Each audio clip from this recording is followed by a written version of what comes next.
আমাদের সর্বশেষ পরিস্থিতি ইনফ্যাক্ট গতকালকে আপনার প্রেস ব্রিফিং শুনেছেন। আমরা আমাদের 4 দফা দাবিতে অটল আছি। কালকে থেকে আমাদের আন্দোলনের ব্যাপকতা আরও বাড়বে, যেটা আমরা পূর্ববর্তী প্রেস রিলিজে ডিক্লেয়ার করেছি। কালকে থেকে শুধুমাত্র আন্তর্জাতিক যাত্রী সেবা ব্যতিরেকে সকল সেবা বন্ধ থাকবে, এখানে কর্মবিরতি চলবে এবং সারা দেশের কাস্টমস, ভ্যাট এবং আয়করের সমস্ত অফিসে একযোগে কর্মসূচি চলবে। মে জুন মাসে 1 থেকে 1,500 কোটি টাকা, কখনো 2,000 কোটি টাকা পার ডে আমাদের ল্যাপসেস থাকে। তো এটিকে আসলে 14 দিন ধরে আমরা যে কার্যক্রমটা চালিয়ে যাচ্ছি তাতে সরকারের একটা বড় ক্ষতির, রাজস্ব ক্ষতির জায়গা তৈরি হয়েছে। বাট আমরা বারবার প্রতিশ্রুতি দিয়েছি যে আমরা বাধ্য হয়ে আজকে পর্যন্ত আমাদের এই কর্মসূচিটি আগামীকাল থেকে কঠোরতম দিতে আমরা বাধ্য হয়েছি। কারণ আমাদের দাবি একটাই, এনবিআর এর বিলুপ্তি রোধ করতে হবে, এনবিআর বিলুপ্ত করা যাবে না। এবং অবশ্যই নীতি সেপারেশনের বিষয়ে আমাদের কখনোই দ্বিমত ছিল না, সেটি যেন একটি বিশেষায়িত সংস্থার মাধ্যমে বা বিশেষায়িতভাবে একটি সেপারেশনের এই নীতিটা আলাদা করার বিষয়ে ঐক্যমত্যের ভিত্তিতে সকলের সাথে আলোচনা করে সিদ্ধান্ত নেওয়া হয়।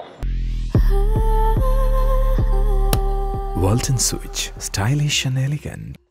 সেই বিষয়টির স্ট্যান্ড পয়েন্ট আমরা এখনো পর্যন্ত আছি এবং এই দুটো জায়গায় একই সাথে আমাদের অধ্যাদেশ বাতিল, এই ক্ষেত্রে আমরা এখনো পর্যন্ত কোনো প্রকার প্রতিশ্রুতি না পাওয়ার কারণে আমরা এখনো পর্যন্ত আগামীকালের কর্মসূচি ঘোষণা করেছি। আপনারা জানেন, গত 12 মে 2025 খ্রিস্টাব্দ তারিখ দিবাগত মধ্যরাতে রাজস্ব নীতি ও রাজস্ব ব্যবস্থাপনা অধ্যাদেশ 2025 জারির প্রেক্ষিতে দেশের রাজস্ব কাঠামোর মেরুদণ্ড জাতীয় রাজস্ব বোর্ডকে অক্ষুণ্ণ রাখতে এবং রাজস্ব ব্যবস্থার পূর্ণাঙ্গ যুগোপযোগী ও টেকসই সংস্কার নিশ্চিত করার সাথে জারিকৃত অধ্যাদেশ বাতিল সহ 4টি দাবি আদায়ের লক্ষ্যে বিগত 14 মে 2025 খ্রিস্টাব্দ তারিখ থেকে অদ্যাবধি আমরা নিয়মতান্ত্রিক উপায়ে প্রতিবাদ কর্মসূচি পালন করে আসছি।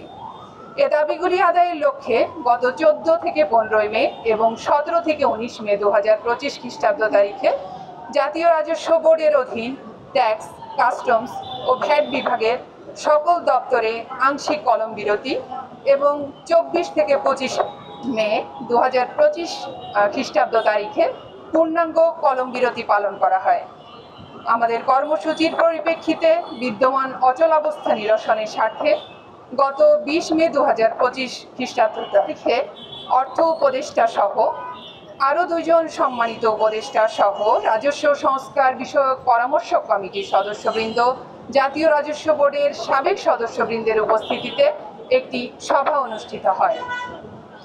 কিন্তু আলোচনা ফলপ্রসূ না হওয়ায় এনবিআর সংস্কার ঐক্য পরিষদ চলমান কর্মসূচি চালিয়ে যাওয়ার সিদ্ধান্ত গ্রহণ করে। আমরা এনবিআর তথা রাজস্ব প্রশাসনের আমূল সংস্কার চাই। আমরা সবসময় সংস্কারের পক্ষে ছিলাম এবং আছি। আমাদের চাওয়া, এই সংস্কার হবে আন্তর্জাতিক পরিমণ্ডলে স্বীকৃত সর্বোত্তম ব্যবস্থা ও পদ্ধতির অনুরূপ। আমরা অন্তর্বর্তীকালীন সরকারকে বিনয়ের সাথে নিশ্চিত করে বলতে চাই যে এনবিআর সংস্কার ঐক্য পরিষদ সরকারের রাজস্ব নীতি ও রাজস্ব বাস্তবায়নকে পৃথকীকরণের মাধ্যমে রাজস্ব সংস্কারের পরিকল্পনার সাথে একমত।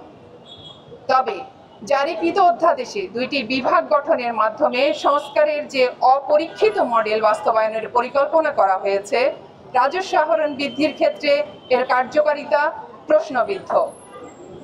একটি স্বতন্ত্র রাজস্ব এজেন্সির পরিবর্তে 2টি বিভাগ গঠনের মাধ্যমে অভ্যন্তরীণ রাজস্ব বৃদ্ধির বৃহত্তর জাতীয় স্বার্থকে ক্ষুণ্ণ করে কর রাজস্ব আহরণে জ্ঞান, দক্ষতা ও বাস্তব কর্ম অভিজ্ঞতাবিহীন কোনো গোষ্ঠীকে ক্ষমতায়নের সুযোগ সৃষ্টি করা হয়েছে কিনা এ প্রশ্ন থেকেই যায়।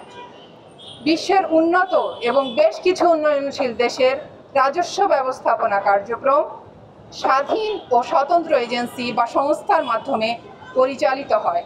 উদাহরণস্বরূপ Canada revenue agency CRA, Australian taxation office ATO, Japan national tax agency NTA, national tax service south Korea NTS, federal central tax office Germany FCTO, HM Revenue and Customs UK HMRC, Internal Revenue Service USA IRS, Directorate General of Taxes Indonesia DGT, South African Revenue Service SARS, Kenya Revenue Authority KRA, Ghana Revenue Authority GRA।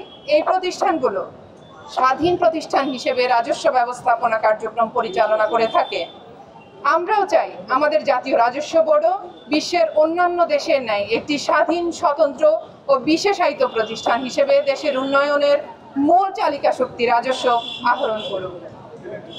বিভিন্ন media সূত্রে জানা যায়, উন্নয়ন সহযোগী সংস্থা সমূহের শর্তের প্রেক্ষিতে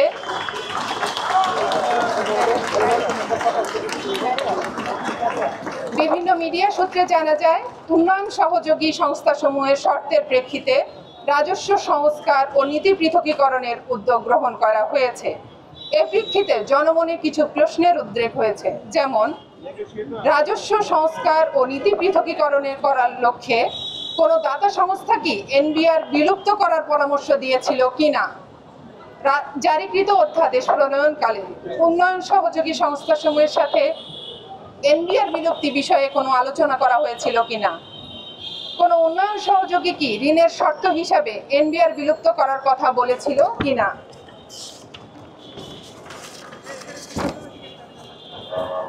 আমাদের মনে হয় এই প্রশ্নগুলোর জবাব সবারই চাওয়া উচিত।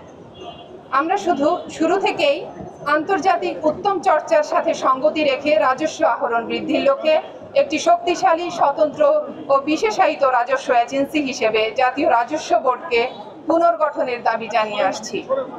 সেই সাথে সরকারের রাজস্ব নীতি পৃথকীকরণের পরিকল্পনার সাথে একাত্মতা প্রকাশ করে আমরা জানাতে চাই, রাজস্ব আহরণের মতো একটি জটিল ও বিশেষায়িত ক্ষেত্রে নীতি প্রণয়নের জন্য কর, কাস্টমস ও ভ্যাট কর্মকর্তাদের পেশাগত জ্ঞান ও অভিজ্ঞতাকে প্রাধান্য দিয়ে এবং সকল অংশীজনের মতামতকে অন্তর্ভুক্ত করে একটি স্বতন্ত্র ও বিশেষায়িত রাজস্ব নীতি প্রতিষ্ঠান গঠনের জন্য আমরা দাবি করে আসছি।